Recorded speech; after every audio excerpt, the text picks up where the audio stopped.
Hello दोस्तों, welcome back to the channel of Sarang Gujaratis commerce academy.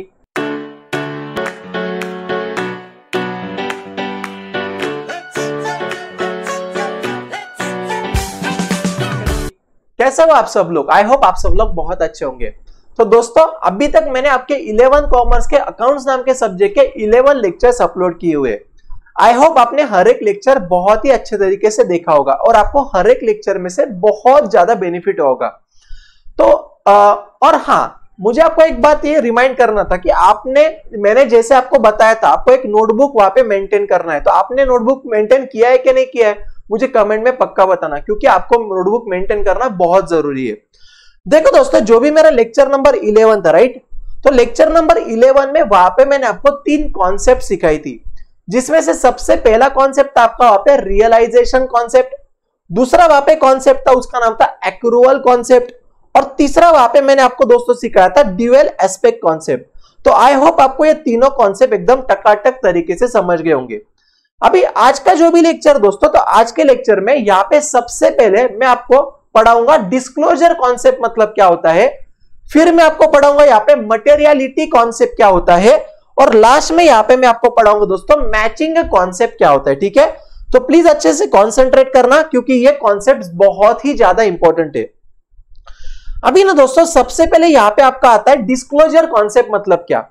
अभी देखो दोस्तों, डिस्क्लोजर कॉन्सेप्ट मतलब कुछ नहीं है। आपको क्या करना है मालूम है क्या, कि आपके बिजनेस के अंदर आप जो भी बिजनेस ट्रांजैक्शन करते हो, वो सभी बिजनेस ट्रांजैक्शन को आपको आपके बुक्स ऑफ अकाउंट्स में रिकॉर्ड करना है, आपके बुक्स ऑफ अकाउंट्स में उसको आपको बताना है। ठीक है, तो डिस्क्लोजर मतलब कुछ नहीं होता है दोस्तों, जो भी आप बिजनेस ट्रांजैक्शन करते हो उसको आप क्या करो, रिकॉर्ड करो, उसको आप लोगों को क्या करो, आप लोगों को उसको बताओ, आप क्या करो, आपके बुक्स ऑफ अकाउंट्स में उसको डिस्क्लोज करो। ठीक है, अभी देखो, तो अभी आप मुझे बोलेंगे सर ठीक है बाबा, आप बोल रहे हो कि हर एक बिजनेस ट्रांजैक्शन हमने रिकॉर्ड करना चाहिए, हमने लोगों को बताना चाहिए, हमने डिस्क्लोज करना चाहिए। वो तो कर देंगे सर, लेकिन ऐसा क्यों करने का, तो ध्यान दो। देखो दोस्तों, आपके बिजनेस ट्रांजैक्शन जो भी आप करते हो, राइट, तो अगर वो ट्रांजैक्शन अगर आप डिस्क्लोज करते हो, तो वही टाइम पे क्या होगा दोस्तों, आपके बिजनेस का ट्रू एंड फेयर व्यू आपको पता चलेगा, आपके बिजनेस का फाइनेंशियल पोजीशन आपको पता चलेगा।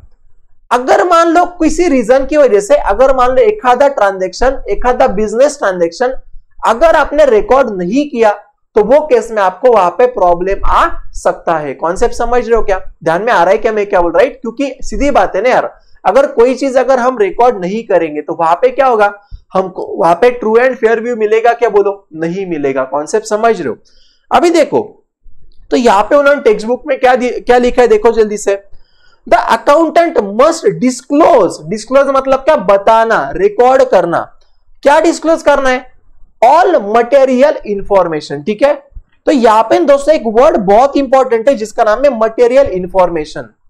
अभी ध्यान दो, मतलब क्या, देखो दोस्तों, मटेरियल इंफॉर्मेशन का मतलब होता है ऐसी इंफॉर्मेशन जो आपने आपके जो भी फाइनेंशियल स्टेटमेंट के यूजर्स है उनको बताना, उनको डिस्क्लोज करना बहुत जरूरी है। जैसे कि फॉर एग्जांपल, मान लो मेरा है ना एक ग्रोसरी शॉप है, और मेरे ग्रोसरी शॉप में मान लो आग लग गया। ठीक है, और आग लगने के बाद मान लो मेरे ग्रोसरी शॉप में से 1 लाख रुपए के गुड्स डिस्ट्रॉय हो गए। अभी आप मुझे एक बात बोलो ना, कि क्या ग्रोसरी बिजनेस के पॉइंट ऑफ व्यू से, क्या मेरे पॉइंट ऑफ व्यू से वो 1 लाख रुपए बड़ी अमाउंट है क्या? नहीं यार दोस्तों, ये बहुत बड़ी अमाउंट है, समझ रहे हो?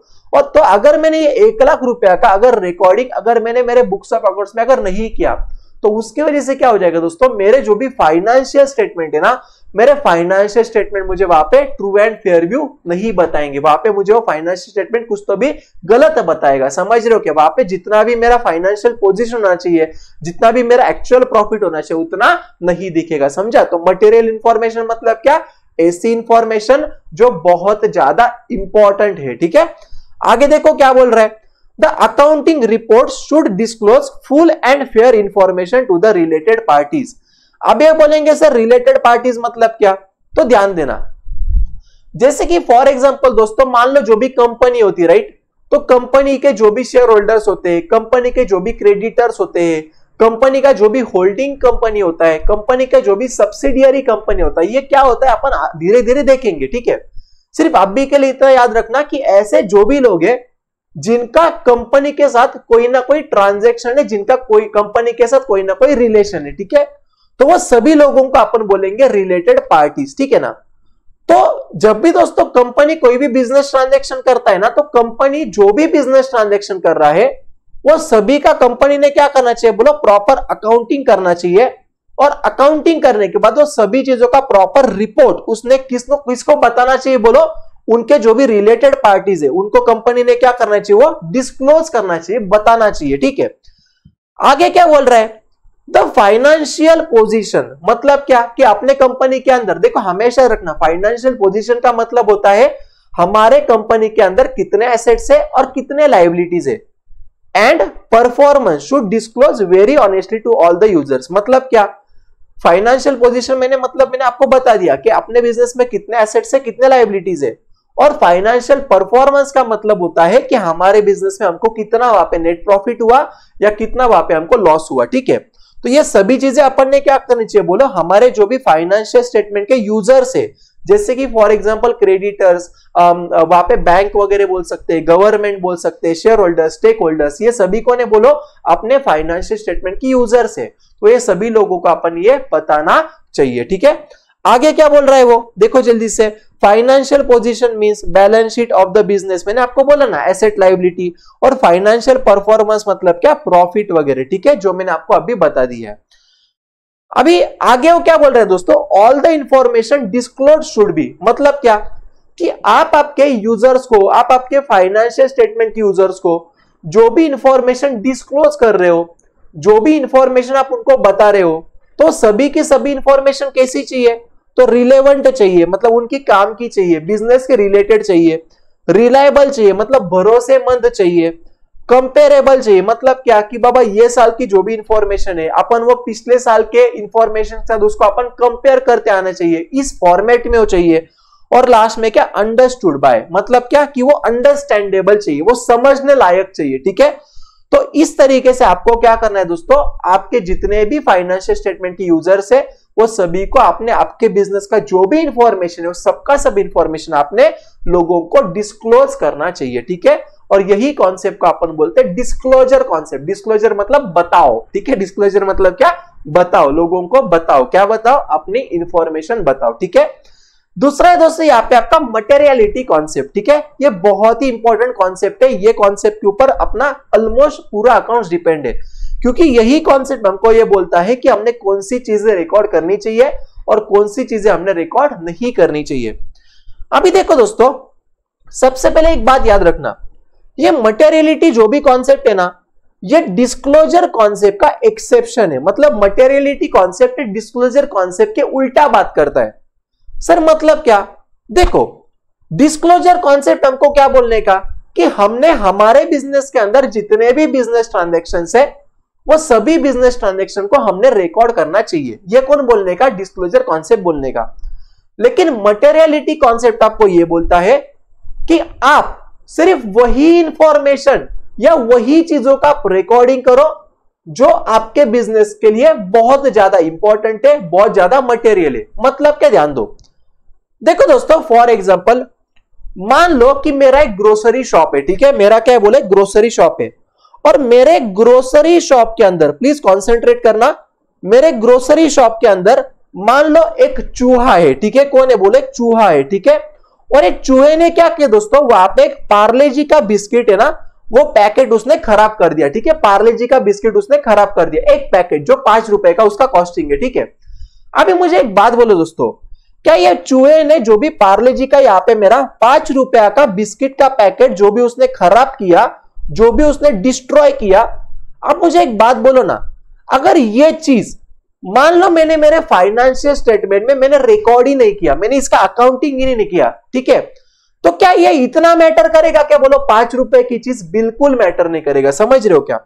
तो दोस्तों मटेरियलिटी मतलब ऐसी चीज होती है ना कि जो चीज आपको मैटर करती है, ठीक है, और मटेरियलिटी जो चीज नहीं है वो चीज कौन सी होती है, जो अपने को मैटर नहीं करती है, समझ रहे हो।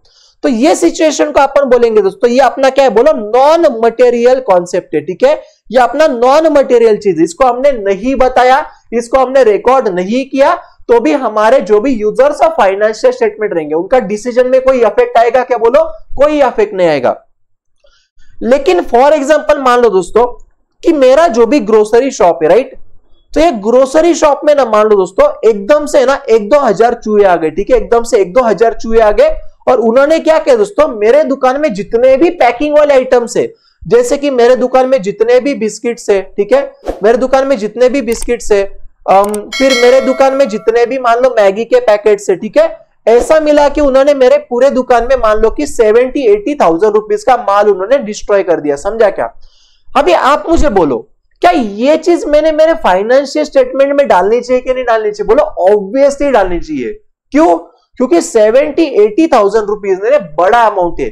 अगर ये आपने नहीं रिकॉर्ड किया तो मे बी आपका जो भी वहां पे प्रॉफिट दिख रहा है वो गलत दिखेगा, समझ रहे हो क्या। इससे जो भी यूजर्स ऑफ फाइनेंशियल स्टेटमेंट है वहां पे उनका ओपिनियन चेंज हो सकता है, ध्यान में आ रहा है क्या। तो हमेशा रखना बेटा कि हमको है ना हमेशा सिर्फ वही चीजें हमारे बुक्स ऑफ अकाउंट्स में, हमारे बिजनेस में रिकॉर्ड करना चाहिए जो क्या है बोलो मटेरियल है, जिसका सच में कोई वैल्यू है। अगर उसको रिकॉर्ड नहीं किया तो हमारा डिसीजन वहां पे चेंज हो सकता है, हमारा वहां पे प्रॉफिट वगैरह गलत दिख सकता है। तो वही चीजें हमने क्या करनी चाहिए बोलो, रिकॉर्ड करनी चाहिए, समझ रहे हो क्या। और हमेशा रखना बेटा जो भी मटेरियलिटी होता है ना तो वो पर्सन टू पर्सन डिफर होता है। जैसे कि फॉर एग्जांपल ध्यान दो, मान लो दोस्तों मेरा जो भी ग्रोसरी शॉप है, राइट, तो मेरे ग्रोसरी शॉप में अगर 70-80 हजार रुपए का अगर नुकसान हो जाता है तो इसके वजह से मेरे बिजनेस में अफेक्ट होगा क्या नहीं होगा बोलो, ऑब्वियसली मुझे यहाँ पे अफेक्ट होगा। लेकिन मान लो दोस्तों कि जो भी मुकेश अंबानी जी है ना, मुकेश अंबानी जी, राइट, तो मुकेश अंबानी जी क्या हो रहे थे, एक बार है ना ऐसे ही कार में बैठ रहे थे, राइट, और कार में बैठते बैठते गलती से उनके जेब में से मान लो 1 लाख रुपीज का चेक जो भी था ना वो मान लो गलती से गिर गया और वो 1 लाख रुपया उनका नुकसान हो गया, ठीक है। अब ये मुझे एक बात बोलो दोस्तों कि ये 1 लाख रुपया क्या ये मुकेश अंबानी के पॉइंट ऑफ व्यू से अगर देखे तो क्या इतना बड़ा अमाउंट है क्या बोलो। अगर मान लो ये 1 लाख रुपया उनके हाथ से गिर गए, अगर इसका रिकॉर्डिंग करना अगर वो भूल भी गए उनके बिजनेस में, राइट, तो उनको सच में कुछ इतना इफेक्ट गिरेगा क्या बोलो, नहीं गिरेगा, समझ रहे हो क्या। लेकिन वही जगह पे अगर मान लो कि ये 70-80 हजार रुपया, अगर मैं किराने की दुकान की अगर बात करूं, राइट, तो यहाँ पे ऑब्वियसली क्या है बोलो इनके लिए बड़ा अमाउंट है। मतलब कि दोस्तों कि कोई पर्सन के लिए वो अमाउंट ये मटेरियल हो सकता है, इंपॉर्टेंट हो सकता है, और किसी और पर्सन के लिए वही अमाउंट है इंपॉर्टेंट नहीं हो सकता है, मटेरियल नहीं हो सकता है, समझा। तो ये आपको डिटरमाइन करना है कि जो भी वो अमाउंट है या जो भी वो ट्रांजेक्शन है क्या वो आपके लिए मटेरियल है क्या, और अगर वो ट्रांजेक्शन आपके लिए मटेरियल रहेंगे, इंपॉर्टेंट रहेंगे, तो वो केस में आपको ट्रांजेक्शन को रिकॉर्ड कर देना, ठीक है। चलो तो देखो आपके टेक्स्ट बुक में उन्होंने क्या लिखा है, अकॉर्डिंग टू दिस कन्वेंशन। अच्छा, अकॉर्डिंग टू दिस क्या बोल रहा है वो convention, financial statement should disclose all the material items which might influence the decisions of the users of the financial statement. Influence का मतलब होता है दोस्तों चेंज होना। इन्फ्लुएंस का मतलब क्या होता है बोलो, चेंज होना, समझ रहे हो क्या, ध्यान में आ रहा है क्या तुमको। एक फनी एग्जांपल अगर आपको दूं तो ध्यान देना। मान लो दोस्तों फॉर एग्जांपल, ठीक है, मान लो अपने पास है ना एक सोनू नाम का एक लड़का है, ठीक है, सोनू नाम का लड़का है जिसको क्या करना है मान लो लड़की देखने को जाने का है, जिसका नाम है मान लो शिवानी। क्या नाम है बोलो उसका, शिवानी नाम है, ठीक है। अभी जब भी सोनू नाम का लड़का है शिवानी को देखने को जाएगा तो मान लो उस दिन शिवानी के गाल के ऊपर एक छोटा सा पिंपल आया था, राइट। तो आप मुझे बोलो ना क्या सोनू नाम का लड़का ये छोटे से पिंपल को देख के वो शिवानी को रिजेक्ट करेगा क्या बोलो, नहीं करेगा, समझा। तो ये अपना मटेरियल हुआ क्या बोलो, नहीं, ये अपना नॉन मटेरियल हुआ। क्या वो बोलो, ये आपका नॉन मटेरियल हुआ। कॉन्सेप्ट समझ रहे हो क्या। लेकिन मान लो शिवानी एक आंख से बांगी मान लो है ना, वो देख रही गुलाब जामुन, मांग रही जिलेबी, ऐसा अगर कॉन्सेप्ट रहेगा, ठीक है, तो वो केस में वो मे बी सोनू के लिए क्या होगा बोलो, मटेरियल कॉन्सेप्ट होगा। ध्यान में आ रहा है क्या तुमको, समझ रहे हो। मतलब मटेरियल मतलब क्या कि ऐसा चीज जो अगर हमने नहीं जाना ना तो वहां पे हमारा डिसीजन में भी कुछ अलग हो सकता है, और वो अगर हमने जाना तो उसका हमारा डिसीजन में भी अलग हो सकता है, राइट। जैसे कि अगर सोनू को मान लो बाद में पता चला कि शिवानी ने बांगी, राइट, तो मे बी सोनू वहां पे क्या कर सकता है बोलो, वो जो भी रिश्ता है उसको तोड़ सकता है, ठीक है ना। है ना, वैसे हो सकता है, मैं हो सकता है ऐसे बोल रहा हूं, समझ रहे हो ना। लेकिन मान लो कि सोनू को ये बाद में पिंपल वगैरह, तो ये इसमें वो डिसीजन चेंज करेगा क्या, बोलो नहीं करेगा, राइट। तो मटेरियल मतलब क्या, ऐसा चीज जहां पे यूजर का जो भी ओपिनियन है वो चेंज हो सकता है, ठीक है। चलो अभी आपको कॉन्सेप्ट एकदम भारी समझ गया ना, आपको ऐसा एग्जांपल देनी चाहिए ना, ऐसा एग्जांपल दिया तो आपको दिमाग में तुरंत बैठ जाता है ना। चलो देखो यहाँ पे आगे क्या बोल रहा है, Hence any item which is not significant, significant मतलब क्या रे, not significant मतलब क्या, ऐसी चीजें जो इंपॉर्टेंट नहीं है, not significant मतलब क्या, इंपॉर्टेंट नहीं है, ठीक है। And is not relevant to the users need not be disclosed, मतलब वो क्या बोल रहा है कि अगर ऐसी कुछ चीज रहेगी कि बाबा जो है ना इंपॉर्टेंट नहीं है इतना, जो इतना रिलेवेंट नहीं है अपने बिजनेस के लिए, तो उसको आप मत बताओ, ठीक है। आगे क्या बोल रहा है वो, this principle is basically an exception to the full disclosure. क्यों रे, क्योंकि मैंने आपको बोला ना फुल डिस्क्लोजर कॉन्सेप्ट आपको क्या बोलता है कि आपको क्या करना है, बोलो हर एक चीजों को रिकॉर्ड करना है, समझा। लेकिन मटेरियलिटी कॉन्सेप्ट आपको क्या बोलता है कि आप सिर्फ क्या करो, वही चीजों को रिकॉर्ड करो जो क्या है, बोलो आपके लिए सच में मटेरियल है। अगर मटेरियल नहीं रहेगी तो आप रिकॉर्ड मत करो, ठीक है। आगे क्या बोल रहा है, the term materiality is a subjective concept या सब्जेक्टिव इन नेचर। अभी ध्यान देना, सब्जेक्टिव मतलब दोस्तों जो पर्सन टू पर्सन डिफर होगा। सब्जेक्टिव मतलब क्या, जो पर्सन टू पर्सन डिफर होगा। मैंने आपको बोला ना, जैसे मैंने अभी आपको ग्रोसरी शॉप और मुकेश अंबानी का एग्जांपल दिया था, तो वो आपका सब्जेक्टिव कॉन्सेप्ट वाला एग्जांपल था, ठीक है। आगे क्या बोल रहा है, materiality depend on the amount involve in the transaction. जैसे मैंने आपको बोला यार, अगर अमाउंट बड़ा होगा तो वहां पे ऑब्वियसली वो मटेरियल होगा। मान लो अपना साइज ऑफ बिजनेस बहुत बड़ा है, बहुत बड़े अपने अब्जों के काम है, राइट। लेकिन मान लो कि 2-5 हजार की अगर चीज मान लो घूम गई, तो उसको अपने लिए वो मटेरियलिटी है क्या, बोलो नहीं है ना। नेचर ऑफ इंफॉर्मेशन, किस तरीके का वो इंफॉर्मेशन है, तो ये सभी चीजें उसको अपन ने वहां पे क्या करना चाहिए, बोलो रिकॉर्ड करना चाहिए, ठीक है। चलो अभी आगे देखो यहाँ पे क्या बोल रहे हो, नेक्स्ट आपका लास्ट कॉन्सेप्ट है यहाँ का, जिसका नाम है मैचिंग कॉन्सेप्ट। क्या है, बोलो मैचिंग, राइट। मैचिंग कॉन्सेप्ट मतलब ये नहीं कि जो कलर का शर्ट पहना है ना उसी कलर का आपने कुछ दूसरा कपड़ा, वैसा वाला मैचिंग नहीं, समझ रहे हो, है ना, वैसा वाला मैचिंग नहीं है। यहां पे मैचिंग का मतलब होता है दोस्तों कि फॉर एग्जांपल मान लो आपने ड्यूरिंग द ईयर है ना दोस्तों 50 लाख रुपीस का सेल किया। कितने का सेल किया, बोला आपने 50 लाख रुपीस का आपने सेल किया, ठीक है। तो ये आपका क्या हो गया, बोलो रेवेन्यू हो गया। ये आपका क्या हो गया, बोलो रेवेन्यू हो गया। लेकिन ये 50 लाख रुपीस का सेल करने के लिए मान लो फॉर एग्जांपल आपने ड्यूरिंग द ईयर 2 लाख रुपया का एडवर्टाइज किया था। कितने का एडवर्टाइज किया था, बोला आपने 2 लाख रुपया का आपने एडवर्टाइज किया था, समझ रहे हो क्या। तो ये मैचिंग कॉन्सेप्ट आपको क्या बोलता है मालूम है क्या, कि करंट ईयर का रेवेन्यू कमाने के लिए आपने करंट ईयर में जो भी एक्सपेंडिचर किया होगा वो दोनों एक दूसरे के साथ क्या करो, बोलो एडजस्ट करो। दोनों एक दूसरे के साथ क्या करो, बोलो एडजस्ट करो। और अगर आप ये करेंगे ना तो ही आपको क्या मिलेगा दोस्तों, यहाँ पे आपको यहाँ पे एक्चुअल प्रॉफिट मिलेगा। आपको यहाँ पे क्या मिलेगा, बोलो एक्चुअल प्रॉफिट मिलेगा, समझा क्या। तो मैचिंग कॉन्सेप्ट आपको ये बोलता है दोस्तों कि आपके करंट ईयर का जो भी रेवेन्यू है ना, वो करंट ईयर के रेवेन्यू के अगेंस्ट आप क्या करो, आपका करंट ईयर का जो भी एक्सपेंडिचर है ना उसको आप वहां पे कंसीडर करो, उसको आप वहां पे रिकॉर्ड करो। इसको अपन बोलेंगे मैचिंग कॉन्सेप्ट, ठीक है।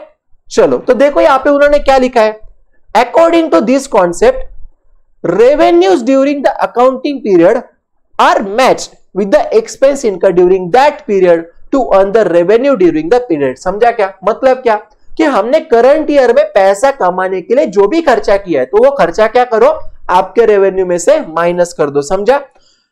तो ये जो भी कॉन्सेप्ट है ना बेटा, बेसिकली जो भी मैचिंग कॉन्सेप्ट है ना, ये है ना एक्रूअल कॉन्सेप्ट, जो मैंने आपको लास्ट लेक्चर में सिखाया था, राइट।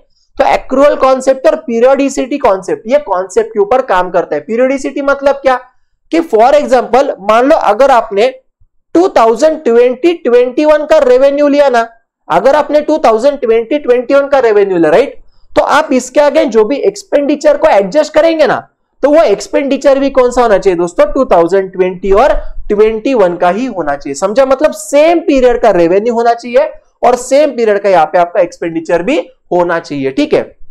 आगे देखो यहाँ पे क्या बोल रहे हैं जल्दी से, प्लीज ध्यान देना। All expenses paid during the year are not considered, right. मतलब है ना दोस्तों, जब भी आप मैचिंग कॉन्सेप्ट देखते हो ना, तो वहां पे ना आपको ये नहीं देखना है कि आपने वो एक्सपेंडिचर पे किया क्या नहीं किया, या आपको पैसा मिला क्या नहीं मिला, उससे हमको कोई भी लेना देना है, राइट। सिर्फ आपको यह देखना है कि क्या वो रेवेन्यू आपके करंट ईयर के रिलेटेड है, क्या आपके करंट पीरियड के रिलेटेड है, और क्या उसी के अगेंस्ट आप करंट ईयर का एक्सपेंडिचर एडजस्ट कर रहे हो या नहीं कर रहे हो। ठीक है, तो बस दोस्तों इतना सा इजी कॉन्सेप्ट आपका क्या बोलो वो कौन सा कॉन्सेप्ट बोलो, मैचिंग कॉन्सेप्ट, राइट। देखो यहाँ पे लास्ट में उन्होंने क्या दिया, यहाँ पे thus it matches the revenue earned during an accounting period with the expenses incurred during an accounting period to earn the revenue before sharing any profit and losses। ठीक है, तो आई होप दोस्तों आपको आज के लेक्चर में मैंने आपको जो भी 3 कॉन्सेप्ट सिखाए, कौन से सिखाए। सबसे पहले यहाँ पे अपन ने देखा डिस्क्लोजर कॉन्सेप्ट, मतलब हर एक इंफॉर्मेशन डिस्क्लोज करो। फिर दूसरा यहाँ पे अपन ने देखा मटेरियलिटी कॉन्सेप्ट, मतलब वही इंफॉर्मेशन को आप डिस्क्लोज करो जो सच में मटेरियल है, जो सच में इंपॉर्टेंट है। और लास्ट में यहाँ पे अपन ने देखा मैचिंग कॉन्सेप्ट, मतलब क्या, करंट ईयर के रेवेन्यू कमाने के लिए आपने जो भी करंट ईयर में खर्चा किया है उसको आप उसके अगेंस्ट आप क्या करो बोलो, सेटअप करो। ठीक है, तो आज के लिए बस इतना ही दोस्तों। अगर आपको वीडियो अच्छा लगा होगा तो प्लीज वीडियो को पक्का लाइक करना भूलना मत। आप मुझे कमेंट में बताना कि आपको आज का लेक्चर में सबसे अच्छा कॉन्सेप्ट कौन सा लगा। और अगर आप चैनल पे नए रहेंगे तो पक्का चैनल को सब्सक्राइब करना, नोटिफिकेशन बेल आइकॉन को ऑन करके रखना, और आपके जितने भी फ्रेंड्स हैं हर एक फ्रेंड्स को अपने वीडियो को रॉकेट की स्पीड से शेयर करना। ठीक है, मैं आपको बोल रहा हूं, मैं आपको पूरा अभी जिस तरीके से मैं आपको पढ़ा रहा हूं, जिस तरीके से इसके पहले के 11 लेक्चर्स मैंने अपलोड किए हैं, उसी तरीके से मैं आपका 11th का पूरे सिलेबस का अकाउंट्स यहाँ पे मैं यूट्यूब पे डेली बेसिस पे अपलोड करने वाला हूं। ठीक है, तो प्लीज अपने क्लासेस के बारे में, अपने वीडियोस के बारे में आप सभी फ्रेंड्स को पक्का बता देना। मेरा टारगेट बस इतना ही है कि पूरे महाराष्ट्र में सभी जितने भी स्टूडेंट्स हैं जो क्लासेस अफोर्ड नहीं कर सकते, वो सभी स्टूडेंट को बस एक हेल्प करना है। ठीक है, और आपका ऐसा ही, आपका इतना प्यार है ना, इतना आप सभी लोग इतना मुझे कंटिन्यूअसली फॉलो कर रहे हो, इतना आप प्यार एंड सपोर्ट कर रहे हो, तो ऐसा ही आप हमेशा आपका प्यार अपने चैनल के ऊपर बनाए रखना। तो आज के लिए बस इतना ही दोस्तों, बाकी की जो भी चीजें अपन अगले लेक्चर में देख लेंगे। तो तब तक के लिए बाय बाय दोस्तों, टाटा।